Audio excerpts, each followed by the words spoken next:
ಆತ್ಮೀಯ ವೀಕ್ಷಕರೇ ನಮಸ್ಕಾರಗಳು. ನನಗೆ ಸಂಗೀತವೇ ಇಲ್ಲ. ಕೆಜಿ ಮಗು ಕೂಡ ಸಂಗೀತ ಕಲಿಬಹುದು.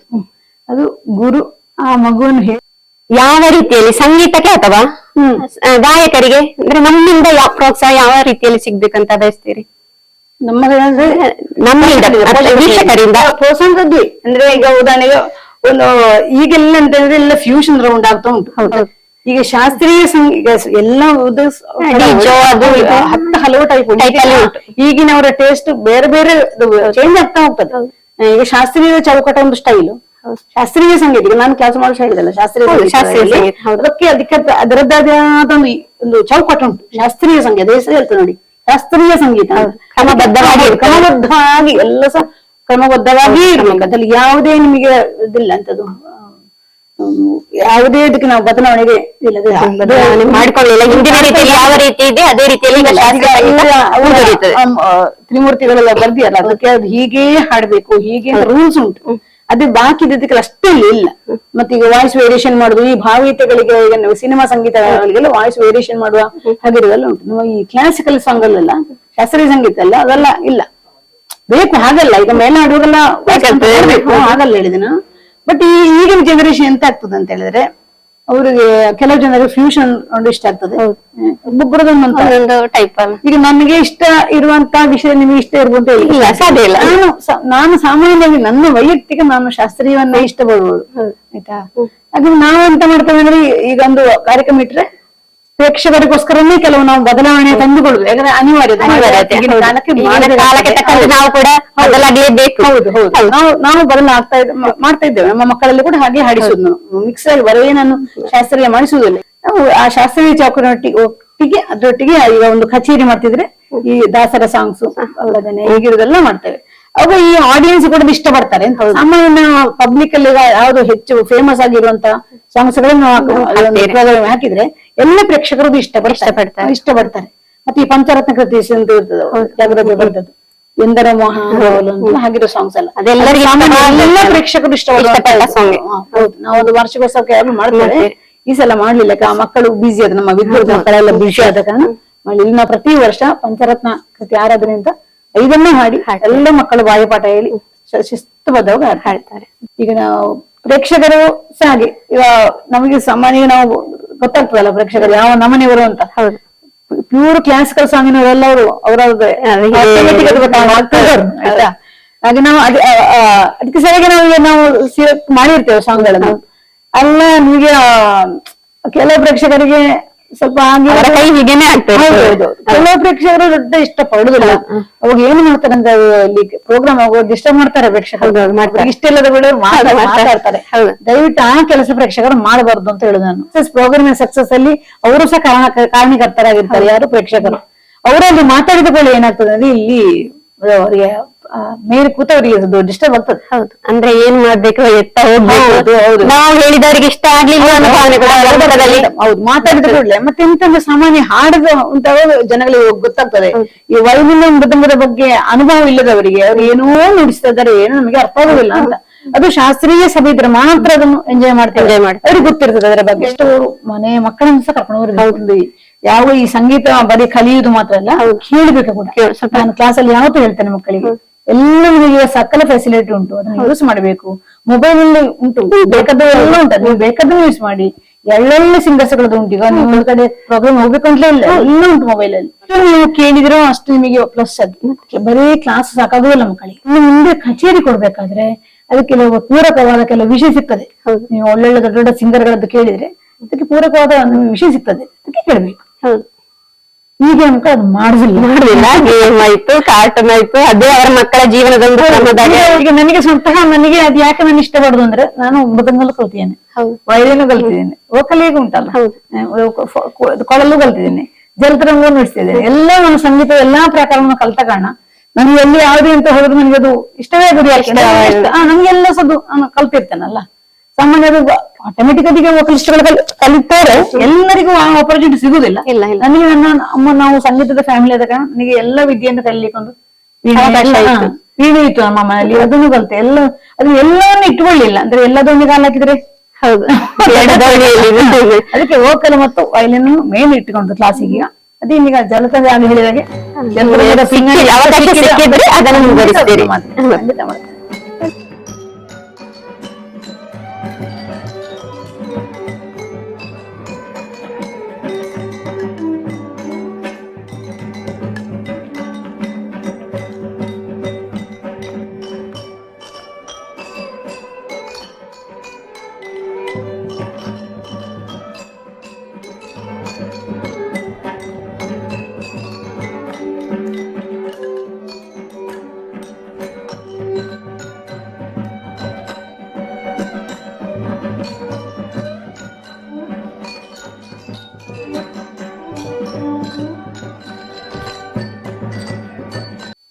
ನಿಮ್ಮ ಪ್ರಕಾರ ಸಂಗೀತ ವಾದ್ಯಗಳಲ್ಲಿ ತುಂಬಾ ಕಷ್ಟಕರವಾದ ಸಂಗೀತ ಯಾವುದು ಟೀಚರ್?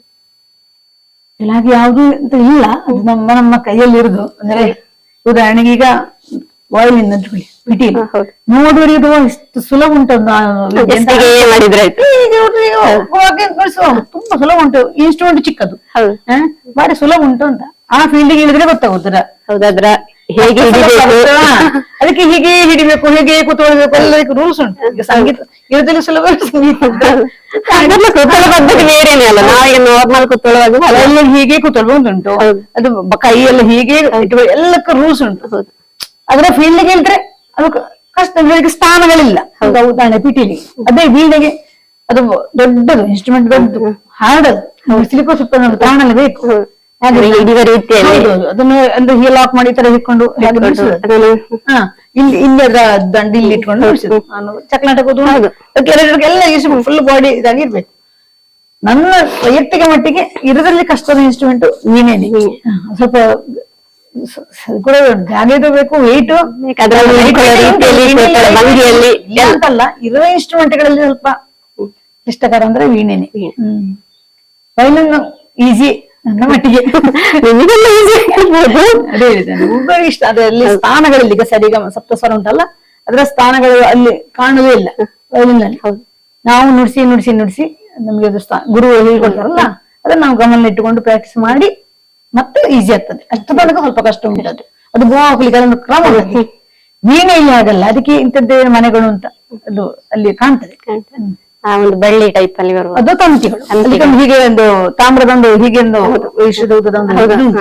ಅದೇ ಅದಕ್ಕೆ ಸಪ್ತಸ್ವರದ ಸರಿಗಮ ಪದನಿ ಅಂತ ತಂತಿಯಲ್ಲಿ ನಾವು ನುಡಿಸಲಿಕ್ಕೆ ಇದು. ಆ ತಂತಿಯಲ್ಲಿ ಸೌಂಡ್ ಬರುದು.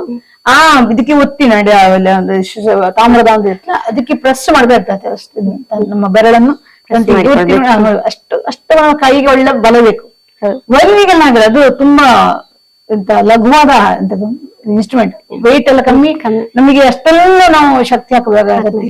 ವೀಣೆಗೆ ಆಗಲ್ಲ, ಸ್ವಲ್ಪ ಸ್ಟ್ರಾಂಗ್ ಬೇಕು, ಶರೀರ ಸ್ಟ್ರಾಂಗ್ ಬೇಕು, ನಮ್ಮ ಇದು ಎಲ್ಲ ಸ್ಟ್ರಾಂಗ್ ಬೇಕಲ್ಲ. ಇದರಲ್ಲಿ ಕ್ಲಿಷ್ಟಕರ ವೀಣೆನೆ. ಹಾಗೆಂದ್ರೆ ಜಲತರಂಗುವುದು ಕಷ್ಟವೇ. ಅಂದ್ರೆ ಅದು ಪಿಂಗಡಿ ಮುಖಾಂತರ ಅದನ್ನು ಅರಗಿಸಿಕೊಂಡಾಗ ನಂಗೆ ಜಲತರಂಗ ದೊಡ್ಡ ಸಂಗತಿ ಆಗುದಿಲ್ಲ. ಯಾಕಂದ್ರೆ ಅದು ಫಾಸ್ಟ್ ಇದು ಇನ್ಸ್ಟ್ರೂಮೆಂಟ್. ಎಲ್ಲ ಇನ್ಸ್ಟ್ರೂಮೆಂಟ್ ಗಳಲ್ಲಿ ಫಾಸ್ಟೆಸ್ಟ್ ಜಲತರಂಗ. ಅದಕ್ಕೆ ಸ್ವಾಲ್ಕ ನಗುಮೋಮಗಲ್ಲರು ಎಲ್ಲ ಉಂಟಲ್ಲ, ಹಾಗಿರೋ ಸಾಂಗ್ ಆಗ್ಬೇಕು ಇದಕ್ಕೆ. ಮಾತಬ್ಬೆ ಗಣಪತಿ ಬಜೆ ಹೀಗಿರೋ ಫಾಸ್ಟ್ ಸಾಂಗ್ ಇದ್ರೇನೆ ಅದು ಚಂದ ಕೇಳಲಿಕ್ಕೆ, ಸೌಂಡ್ ಬರೋದು.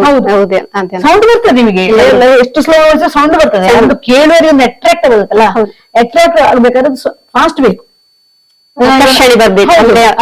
ಅದು ಕಸರತ್ತು, ಇದೀಗ ಕಸರತ್ತಲ್ಲಿ ಇರೋದು. ಜಲತರ ನುಡಿಸಿ ಉಂಟಲ್ಲ, ಅದು ಹೀಗೆ ನುಡಿಸಲ್ಲ ಅಂತ. ಹೀಗೆ ಹೌದು. ಈಗ ಅದು ಹೀಗೆ ಬರ್ಬೇಕು. ಅದಕ್ಕೆ ನಮ್ಗೆ ಎಷ್ಟು ಚಾಲಕ ಇರಬೇಕು. ನಾನು ಅದ್ರಲ್ಲಿ ಪಳಗಿದ ಕಾರಣ ನಂಗೆ ಆಗುದಿಲ್ಲ. ಬಟ್ ಇನ್ನೊಂದು ಮಗುವಿಗೆ ಅದು ಈ ಕೈ ಅಷ್ಟ ಫ್ರೀ ಸಿಕ್ಕದಿದ್ರೆ ಕಷ್ಟ ಹಾಗೆ. ಅದು ಒಂದೊಂದು ಮಗುವಿನ ಹೊಂದಿಕೊಂಡು ಈಗ ಕೆಲವು ಮಕ್ಕಳು ಫಾಸ್ಟ್ ಇರ್ತಾರೆ, ಹಾಗಿರೋ ಕಲ್ತಾರಲ್ಲ. ಅದು ವೀಣೆನೂ ಹಾಗೆ. ಅದು ನೀನು ಹೇಳುದು, ಅದು ಒಬ್ಬೊಬ್ಬರ ಎಲ್ಲ ಒಳಗೆ ಒಂದೊಂದು ವಿದ್ಯೆ ಇರ್ತದೆ. ಆಯ್ತಾ, ನಮಗೆ ಯಾರಿಗೆ ಗೊತ್ತಿರುದಿಲ್ಲ, ಸುಪ್ತಾವಸ್ಥೆ ಇರ್ತದೆ. ಹೌದಾ, ಅದನ್ನ ಹೊರಗೆ ತರಬೇಕು. ಯಾರಾದ್ರೊಬ್ಬರು ಗುರುಗಳ ಅವಶ್ಯಕತೆ ಇದೆ. ಹೌದು, ಅವಾಗ ನಿಮಗೆ ಅದು ಕಷ್ಟ ಸಾಧ್ಯವಾ ಇಲ್ವಾ ಅಂತ ಗೊತ್ತಾಗದು. ಈಗ ಒಂದು ಮಗುವಿಗೆ ವಯಲಿನ್ ಈಸಿ ಅಂತ ಸೇರ್ತಾರೆ, ಮತ್ತಷ್ಟೇ ಕಷ್ಟ ಇಲ್ಲ, ಇದು ಅರ್ಥ ಆಗಿಲ್ಲ, ಕಷ್ಟ ಉಂಟು ಅಂತ ಆಗ್ತದೆ. ಕೆಲವು ವೀಣೆಗೆ ಹೇಳ್ತಾರೆ ಇದು ಕಷ್ಟ ಉಂಟು ಅಂತ, ಹಾಗೆ ಅವ್ರು ಜಂಪ್ ಆಗ್ತಾರೆ. ನೆನೆಸಿದಾಗಿರೋದಿಲ್ಲ ಅಂತ. ನಿಮಗೆ ಕೇಳಲಿಕ್ಕೆ ವೀಣೆ ತುಂಬಾ ಚೆಂದ ಕೇಳಲಿಕ್ಕೆ ವೀಣೆ. ಅದು ಅದನ್ನ ಕೂತು ನೀವು ಅದನ್ನ ಕಲ್ಲಿಗೆ ಸ್ಟಾರ್ಟ್ ಮಾಡೋದೇ ಗೊತ್ತಾದ್ರದ್ದು. ಅದ್ರ ಕಷ್ಟ ಅಲ್ಲ. ಈಗ ಉದಾಹರಣೆ ನಮ್ಮ ತಂಗಿ ಕೂಡ ಸಂಗೀತ ಟೀಚರ್, ಅವಳು ವೀಣೆಯಲ್ಲಿ ಕಂಟಿನ್ಯೂ ಆದ್ಲು, ನಾನು ವಯಲಿನಲ್ಲಿ ಕಂಟಿನ್ಯೂ ಆದೆ. ವೋಕಲ್ ನೊಟ್ಟಿಗೆ ಅಂತಾರೆ ಅಮ್ಮನದ್ದು ಇದಾಗಿ, ವೋಕಲ್ ನೊಟ್ಟಿಗೆ ಇನ್ನೊಂದು ಎಕ್ಸ್ಟ್ರಾ ಬೇಕು ಅಂತ ನಾನು ವಯಲಿನ್ ಇಟ್ಟುಕೊಂಡೆ, ನಮ್ಮ ತಂಗಿ ವೀಣೆ ಇಟ್ಟುಕೊಂಡೆ. ಅವರಲ್ಲಿಗೆ ಬೆಂಗಳೂರಲ್ಲಿ ಅವರು ಕೊಡಗಿಗೆ ನನ್ನ ತರನೇ ಕ್ಲಾಸ್ ಮಾಡ್ತಾ ಇದ್ದಾರೆ. ನಮ್ಗೆ ತಾಯಿಯೇ ಗುರು ಅಲ್ಲ, ಅವೆಲ್ಲ ಅಕ್ಷರ ನಮ್ಗೆ ಅವರು. ಹಾಗೆ ಅವರಿಗೆ ಅವರು ವೀಣೆ ಲೈಕ್ ಮಾಡಿದ್ರು, ನಾನು ವಯಲಿನ್ ಲೈಕ್ ಮಾಡಿದ್ರು. ಹಾಗೆ ನನಗೆ ಅದಾಗಿದೆ, ವೀಣೆ ಕಷ್ಟಪ್ಪ ಅಂತ ಅನ್ಸಿದ್ವಿ ಅವರಿಗೆ. ಅವ್ರ ತಂಗಿ ಹೆಸರು ಕೂಡ ವೀಣಾ ಅವರಲ್ಲಿ ಕಂಟಿನ್ಯೂ ಮಾಡಿ. ಈ ಕ್ಷೇತ್ರದಲ್ಲಿ ನಾವೆಲ್ಲ ಕಿರಿಯ ಗಾಯಕರನ್ನು ಕೂಡ ಗೌರವಿಸ್ತಾ ಇದ್ದೇವಲ್ಲ, ಅದೇ ರೀತಿಯಲ್ಲಿ ಈ ಕ್ಷೇತ್ರದಲ್ಲಿ ಅವರು ಮೇಲೆ ಊರ್ಬೇಕಿದ್ರೆ ಅವರು ಕಂಡುಕೊಳ್ಬೇಕಾದ ಕ್ರಮಗಳು ಅಥವಾ ಒಂದು ಇದಿರ್ತಾರ ರೂಲ್ಸ್ ಅಂತ ಇರ್ತಲ್ಲ, ವಿದ್ಯಾರ್ಥಿಗಳಾಗಿರ್ಲಿ ಗಾಯಕರಾಗಿರ್ಲಿ ಅಥವಾ ಕಲಾವಿದರು, ಯಾವ ರೀತಿಯ ಕಲಾವಿದರಾದ್ರು ಅವರು ನೆಲೆ ನಿಲ್ಬೇಕಿದ್ರೆ ಅವರು ಯಾವ ರೀತಿಯಲ್ಲಿ ನೆಲೆ ನಿಲ್ಬೇಕಾದ್ರೆ ಆ ಕ್ಷೇತ್ರ ಒಮ್ಮೆ ಹೊಕ್ಕಿದ್ರೆ ಅದನ್ನಷ್ಟು ಡೀಪ್ ಆಗಿ ಅದರೊಳಗೆ ಹೋಗ್ತಾ ಇರ್ಬೇಕು, ಸಂಗೀತದ ಒಳಗೆ ಹೋಗ್ಬೇಕು. ಈ 4 ಕ್ಲಾಸ್ ಕಲ್ತು ನನ್ನದು ಹೊಲ್ತಾಯ್ತು ಅಂತ ಹೇಳಿ ಮಾಡಿದ್ರೆ ಆಗ್ಲಿಕ್ಕಿಲ್ಲ. ಆ ಕ್ಷೇತ್ರ ಅಂದ್ರೆ 4 ಅಕ್ಷರ ಕಲ್ತಾ ನಾನು ದೊಡ್ಡ ಕಲ್ತಾಯ್ತು ಅನ್ನೋ ಭಾವನೆ ಹಾಗೆ ಬರ್ಲಿಕ್ಕೆ ಉಂಟು. ಸಂಗೀತ ಅಂದ್ರೆ ಅದರ ಒಳ ಹೋಗಿ ಅದನ್ನು ಅರ್ಧ ಕುಡ್ದಿರ್ಬೇಕು. ಸ್ವಲ್ಪ ಈ ಒಂದು ಜೂನಿಯರ್ ಆಗಿ ಬಿಟ್ಟು ಹೋಗಿ ಆಡಿ ಕಾರ್ಯಕ್ರಮ ಕೊಡ್ತೇನೆ, ಸ್ಟೇಜ್ ಪರ್ಫಾರ್ಮೆನ್ಸ್ ಕೊಡ್ತೇನೆ ಆಗ್ಲಿಕ್ಕಿಲ್ಲ. ಅಷ್ಟು ವಿಷಯ ಉಂಟು ಸಂಗೀತದ ಒಳ ಹೊಕ್ಕರೆ. ಅದಕ್ಕೋಸ್ಕರ ನಾನು ಒಂದೇ ಕಾರಣಕ್ಕೆ ಪರೀಕ್ಷೆ ಅಂತ ಕುತೂಹಲಿಸಿ ಬಿಟ್ಟು, ಈಗ ಪರೀಕ್ಷೆಯನ್ನು ಫೈನಲ್ ಅಲ್ಲ, ಪರೀಕ್ಷೆ ಬರೆದು ಕೂಡಲೇ ಅವರು ದೊಡ್ಡ ವಿದ್ವಾಂಸ ಆಗುದಿಲ್ಲ ಆಯ್ತಾ. ನೀವು ಎಷ್ಟು ಪ್ರಾಕ್ಟೀಸ್ ಮಾಡಿದ್ರಿ, ಎಷ್ಟನ್ನು ಕರಗತ ಮಾಡಿಕೊಂಡಿದ್ದೀರಿ, ಅಲ್ಲಿ ಇರುದು ವಿಷಯ. ಈಗ ಜೂನಿಯರ್ ಸೀನಿಯರ್ ವಿದ್ವತ್ ಅಂದ್ರೆ ಸುಮಾರು ಉಂಟು ಸಂಗೀತದಲ್ಲಿ. ಅವರು ಪರೀಕ್ಷೆ ಬರೆದು ಅಂತ ದೊಡ್ಡ ಗಾಯಕನ ದೊಡ್ಡ ಗಾಯಕಿ ಅಂತ ಆಗ್ಬೇಕಂತ ಏನಿಲ್ಲ, ಜಸ್ಟ್ ಬಾಯ್ಪಾಠ ಮಾಡಿ ಹಾಡಿ ಮಾಡಿ ಪರೀಕ್ಷೆ ಬರೆದವರು ಇದ್ದಾರೆ. ಯಾವಾಗಲಿ ಅದು ಹೇಗೆ ಪಾಸ್ ಆಗ್ತಾರೆ, ಪರೀಕ್ಷೆ ಅಗತ್ಯವೇ ಏನೂ ಇಲ್ಲ, ಕಂಪಲ್ಸರಿ ಏನಲ್ಲ ಪರೀಕ್ಷೆ. ಆದ್ರೆ ಪರೀಕ್ಷೆ ಮಾಡುವ ಉದ್ದೇಶ ಏನು ಅಂದ್ರೆ ಸಂಗೀತದ ಒಳಗೆ ಹೊಕ್ಕಿ ಹೋಗ್ತದೆ. ಬುಕ್ ಥಿಯರಿ ಇಲ್ಲ ಮಕ್ಕಳು ಸುಮ್ಮನೆ ಓದ್ತಾರೆ. ಹೇಳಿದೆ ನಾನು, ಮಿನಿಮಮ್ 3 ವರ್ಷ ಕಲೀಲೇಬೇಕು. ಒಂದು ಜೂನಿಯರ್ ವರ್ಷ ಆಗ್ಬೇಕು. ಅಂದ್ರೆ ಅದರ ಸಂಗೀತದಲ್ಲಿರುವ ಸರಿ ಕ್ರಮ ಪದನಿಸದ ಒಳಗಿನ ಹೊರಗಿನ ಎಲ್ಲ ತಿರುಳುಗಳನ್ನು ಈ ಮಕ್ಕಳು ತಿಳ್ಕೊಂಡು ಕ್ಲಾಸ್ ಮಾಡುವಾಗಲೇ ಮಾಡ್ಬೇಕು. ಆ ಎಕ್ಸಾಮ್ ಕೆಲವು ಬಾಯಪಾಠಕ್ಕೆ ಇಂಪಾರ್ಟೆನ್ಸ್ ಕೊಡುದು, ಪುಸ್ತಕ ಬಿಡಿಸಲಿಕ್ಕೆ ಬಿಡುವುದಿಲ್ಲ. ಅದೇ ಕಾರಣ ಹಾಗೆ ಹೇಳಿದಾನಲ್ಲ, ಒಂದು ಮಗು ಸಂಗೀತ ಕ್ಷೇತ್ರದಲ್ಲಿ ಬೆಳಬೇಕಾದ್ರೆ ಈ ಬೇಸಿಕ್ ಹಾಗಿದ್ದ ಸಿಮೆಂಟ್ ಗಟ್ಟಿ ಅದ್ರಲ್ಲ ಬಿಲ್ಡಿಂಗ್ ಅದೇ ಗಟ್ಟಿಯಲ್ಲಿ ಅದು ಉಳ್ಳಿಕ್ಕೆ ಉಂಟಾ? ಹಾಗೆ ಅದು ಒಂದು ಮಗು ಸಂಗೀತ ಕ್ಷೇತ್ರಕ್ಕೆ ಪಾದಾರ್ಪಣೆ ಮಾಡಿದ್ರೆ ಸ್ಟಾರ್ಟ್ ಮಾಡ್ಬೇಕಾದ್ರೆ ಯೋಚನೆ ಮಾಡ್ಬೇಕು, ಇದೆಲ್ಲ ನಾನು ಮುಂದುವರಿದು ಅಂತ. ಎಷ್ಟೋ ಮಕ್ಕಳು ಮಾಡಿದ್ದಾರೆ. ಈಗ ಹೇಳಿದಲ್ಲ, ವಿದ್ಯುತ್ ಪೂರ್ವ ತನಕ ರ್ಯಾಂಕ್ ಬಂದ ಆ ಮಕ್ಕಳಿದ್ದವು, ಇಲ್ಲವೇ ರ್ಯಾಂಕ್ ಬಂದ ಮಕ್ಕಳು ವಿದ್ಯುತ್ ಪೂರ್ವದಲ್ಲಿ ಅವರು ನಮ್ಮ ಒಂದು ಪರೀಕ್ಷೆ ಕೂಡ ಅಲ್ಲ ಹೇಳಿಲ್ಲ ನಾಗ SSLC ಬಿಡ್ತಾರೆ. ಆ ಮಕ್ಕಳೆಲ್ಲ ಬಿಡ್ಲೇ ಇಲ್ಲ. ಅವರು ಮಾಡೆಲ್ ಎಕ್ಸಾಮ್ ಆ ಇಡೀಲಿ ಕೂಡ ಸಂಗೀತ ಕ್ಲಾಸಿಗೆ ಬಂದು 3ನೇ 4ನೇ ಕ್ಲಾಸಲ್ಲೆಲ್ಲ ಸೇರಿದ್ದಾರೆ ಸಂಗೀತಕ್ಕೆ. ಕಂಟಿನ್ಯೂಸ್ ಆಗಿ ಬಂದು ಮಾಡಿ ಅವರು ಬೇಕಾದ್ರೆ 10 ಮಾರ್ಕ್ ಜಾಸ್ತಿ ಅವರೇ ಮಾಡ್ಲಿಲ್ಲ. ಅವರ ಮನೆ ಒಳ್ಳೆ ಪ್ರೋತ್ಸಾಹ ಇತ್ತು ಅವರಿಗೆ. ಅವರು ಜಸ್ಟ್ ಪಬ್ಲಿಕ್ ಆಗೋ ಟೈಮ್ ಅಲ್ಲಿ ಮಾತ್ರ ಬಿಟ್ರೆ ಅವು ಎಕ್ಸಾಮ್ ಇರುತ್ತೆ ಅಂತ ಒಂದೇ ಕಾರಣಕ್ಕೆ. ಮತ್ತೆ ಎಲ್ಲಾ ಸಮಯದ ಅವರು ಕ್ಲಾಸಿಗೆ ಬಂದು ಮಾಡಿ ರ್ಯಾಂಕ್ ತಗೊಂಡು ಬಂದಿದ್ದಾರೆ. ಹಾಗಾಗಿ ಅದು ಮಕ್ಕಳು ಅಷ್ಟು ಡೀಪ್ ಆಗಿ ಹೋದ್ರೆ ಮಾತ್ರ ನಿಲ್ಬೇಕಾದ ಸಂಗೀತದ ಕಲಿಯುವ ಎಲ್ಲ ನಿಮ್ಮ ವಿದ್ಯಾರ್ಥಿಗಳು ತೊರೋಗಿರ್ಬೇಕು. ಅಂದ್ರೆ ನಿಮಗೆ ಗಟ್ಟಿನ ಇವತ್ತೆಲ್ಲ ನಾಳೆ ನಿಮಗೆ ಅದು ದಾರಿ ಅದೇ ಅನ್ನೋ ಒಂದು ಇರ್ಬೇಕು. ಸರಿಯಾದ ಆ ಗುರು ಕೂಡ ಅದೇ ತರ ಇರ್ಬೇಕು. ಗುರುಗಳು ಕೂಡ ಮಟ್ಟಿಗೆ ಇರ್ಬೇಕು. ಆತರ ಡೆಡಿಕೇಶನ್ ಗುರು ಸಹ ಮಾಡ್ಬೇಕು. ಕಮರ್ಷಿಯಲ್ ಆಗಿ ಚಿಂತೆ ಮಾಡ್ಬಿಟ್ಟು ಹೋಗೋದು ಆ ತರ ಕಲಿಬೇಕು. ಶಿಷ್ಯ ಅಂದ್ರೆ ನಮ್ಮ ಹಳೆ ಕಾಲದ ಗುರು ಪರಂಪರಾ ಕಾರ್ಯಕ್ರಮ ಮೊದ್ಲಿತ್ತಲ್ಲ ಶಂಕರಾಚಾರ್ಯ ಕಾಲ, ಅದೇ ತರನೇ ಆ ಗುರು ಶಿಷ್ಯರ ಬಾಂಧವ್ಯ ಆಗಿದ್ರೆ ಆ ಶಿಷ್ಯ ಶಿಷ್ಯ ಮೇಲೆ ಬರೆದರೆ ಯಾವ ಸಂಶಯ ಗುರುವಿನ ಇರ್ಲದೆಲ್ಲವನ್ನು ಮಗುವಿಗೆ ದಾರಿ ಇರ್ಬೇಕು, ದಾರಿ ಇರ್ಬೇಕು. ನನ್ನಾಗೆ ನನ್ನ ಮಗು ಅಂತ ನಾವು ನನ್ನ ಮಕ್ಕಳ ರೀತಿಯಲ್ಲಿ ಸ್ಟೂಡೆಂಟ್ಸ್ ನನ್ನ ಮಕ್ಕಳಾಗಿ ಇರೋದು. ನನ್ನ ಮಕ್ಕಳು ಬೇರೆಲ್ಲ, ಅವನ ಶಿಷ್ಯಂದ್ರೆ ಬೇರೆಲ್ಲ. ನಾನು ಆತರ ಇರೋ ಮಕ್ಕಳನ್ನು ಹಾಗೆ ತಕೊಂಡ್ ಬರ್ತಾ ಇದ್ದು. ಅದಕ್ಕೆ ನಾನು ಏನ್ ಹೇಳಿದೆ, ದಿನ ಪ್ರಾಕ್ಟೀಸ್ ಮಾಡ್ಬೇಕು, ಡೈಲಿ ಪ್ರಾಕ್ಟೀಸ್. ಅದು ಬೆಳಗಿನ ಸಮಯದಲ್ಲಿ ಪ್ರಾಕ್ಟೀಸ್ ಮಾಡಿದ್ರೆ ಅವರಿಗೆ ಸರಿಯಾದ ಒಂದು ಬೆಳವಣಿಗೆ ಅದರಲ್ಲಿ ಸಿಗ್ತದೆ. ರಿಯಾಯಿತಿ ಇಲ್ಲ, ಬೆಳಗ್ಗೆನೇ ಮಾಡ್ಬೇಕು. ಆಯಾ ಕ್ಲಾಸ್ ಇದನ್ನು ಕಲ್ತು ಅಭ್ಯಾಸ ಮಾಡ್ಬೇಕು. ಇವತ್ತು ಕ್ಲಾಸ್ ಆದ್ರೆ ಇನ್ನು 1 ವಾರ ಕಳೆದು ಅವರು ಅಭ್ಯಾಸ ಮಾಡಿದ್ರೆ ಹೇಳಿಕೊಟ್ಟದೆಲ್ಲ ಮರ್ತು ಮಾಡುತ್ತೆ. ಅದಕ್ಕೆ ಕೂಡ ಏನು ಪ್ರಯೋಜನ ಇಲ್ಲ. ಆಯಾ ಕ್ಲಾಸ್ ಬಂದ ದಿವಸ ಅವತ್ತೇ ಸಂಜೆ ಪ್ರಾಕ್ಟೀಸ್ ಮಾಡಿ ಅದನ್ನು ಅಷ್ಟು ಗಟ್ಟಿ ಪ್ರಾಕ್ಟೀಸ್ ಆದ್ರೆ ಖಂಡಿತ ಅವರಿಗೆ ಇವತ್ತೆಲ್ಲ ನಾಳೆಗೆ ಬೇರೆ. ಈಗ ಒಂದು ಜಾಬ್ ಸಿಗ್ಲಿಕ್ಕೆ ಸ್ವಲ್ಪ ಕಷ್ಟ ಅಲ್ಲ, ಯಾವ ವಿದ್ಯೆ ಎಂತ ಕಲ್ತರು ಕೂಡ MSc ಎಲ್ಲ ಎಂತ ಮಾಡಿದ್ರು ಈಗ ಅಷ್ಟು ಸುಲಭ ಕೆಲಸ ಸಿಗುದಿಲ್ಲ. ಈ ಸಂಗೀತ ಕ್ಷೇತ್ರ ಹೋದ ಮಕ್ಕಳಿಗೆ ತಲೆಬಿಸಿ ಇಲ್ಲ, ಮನೆಯಲ್ಲಿ ಕೂತಾದ್ರೂ ನಾಲ್ಕು ಮಕ್ಕಳಿಗೆ ಕೂತ್ಕೊಂಡು, class ಮಾಡಿ ಅದು ಜೀವನ ನಡೆಸೋಕೆ ತೊಂದರೆ ನೆಮ್ಮದಿ ಜೀವನ ನಡೆಸ್ಬೋದು. ಸಿಗುದು ನಿಮಗೆ ಸಂಗೀತ ಕ್ಷೇತ್ರದಲ್ಲಿ ಮಾತ್ರ. ಯಾವ ಭಾಷೆಗೂ ನೀವು ಹೆದರುದು ಬೇಡ. ಅವ್ರು ನಮ್ಮ ಸಮೀಪಕ್ಕೆ ಬಂದು ನಾವೇ ಗುರುಗಳೇ ನೀವು ನಮ್ಮ ಮಕ್ಕಳಿಗೆ ಸಂಗೀತ ಹೇಳಿಕೊಡ್ತೀರಾ ಅಂತ ಕೇಳ್ತಾರೆ. ಆರಾಮ ಜೀವನ. ಹೌದು, ಸಂಗೀತ ಕ್ಷೇತ್ರದಲ್ಲಿ ಏನ್ ಮಾಡುವಂತ ಒಂದು ಲೈಫ್ ಉಂಟಲ್ಲ, ಆರಾಮ ಅಂದ್ರೆ ಮನೆಯಲ್ಲಿ ಇರ್ಬೋದು, ಹೊರಗೆ ಕಮ್ಯುನಿಟಿಗೆ ಇದ್ದುಕೊಂಡು. ಹೌದು, ಯಾವ ಟ್ರಾಫಿಕ್ ಸಿಕ್ಕಿ ಬೆಳಿಗ್ಗೆ ಆರಾಮ ಜೀವನ ಸಾಗಿಸುವಲ್ಲಿ ನಮ್ಮ ಮನೆಯಲ್ಲಿ ಆರಾಮ ಕೆಲಸ ಮಾಡ್ಕೊಂಡು ಅದನ್ನು ಚಂದಕ್ಕೆ ಹ್ಯಾಂಡಲ್ ಮಾಡ್ಕೊಂಡು ಹೋಗ್ಬೋದು. ಆ ಸ್ಟೂಡೆಂಟ್ ಕೂಡ ನೋಡಿ ಹಾಗೆ ಕಲ್ತ್ರೆ ಅವರಿಗೆ ಕೂಡ ನಾಳೆ ಅದೇ ತರ ಗುರುವಿನಾಗಿ ಶಿಷ್ಯರು ಕೂಡ ಹೌದು ಹಾಗೆ ಹಾಡ್ತಾರೆ. ಸಂಗೀತ ಸ್ವರಕ್ಕೆ ಯಾವುದಾದರೂ ಯೋಗ ಸಾಧನೆಗಳು ಇದೆಯಾ ಟೀಚರ್? ಯೋಗ ಸಂಘದ ಪ್ರಾಣಾಯಾಮ ಮಾಡಿದೆ ಬೆಳಿಗ್ಗಿನ ಹೊತ್ತಿಗೆ.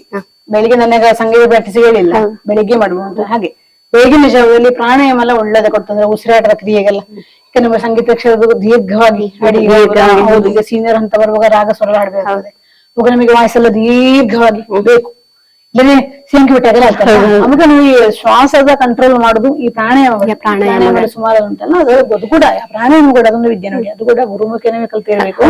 ಸರಿಯಾದ ಯೋಗ ಗುರುವಿನಲ್ಲಿ ಸೂರ್ಯ ನಮಸ್ಕಾರಗಳು ಅದೆಲ್ಲ ಮಾಡಿಕೊಂಡು ಬಂದ್ರೆ ಸಂಗೀತ. ಹೌದು, ಅದಕ್ಕೆ ಸಂಬಂಧಪಟ್ಟವರಲ್ಲಿ ಸರಿಯಾಗಿ ಅದು ಕೂಡ ಗುರುಮುಖೇನವೇ ಯೋಗ ಆಗ್ಲಿ ಪ್ರಾಣಾಯಾಮ ಆಗ್ಲಿ ಗುರುಮುಖೇನ ಕಲ್ತು ಈಗ ನಾವು ಸಂಗೀತ ಕ್ಷೇತ್ರದಲ್ಲಿ ಇದ್ದೇವೆ.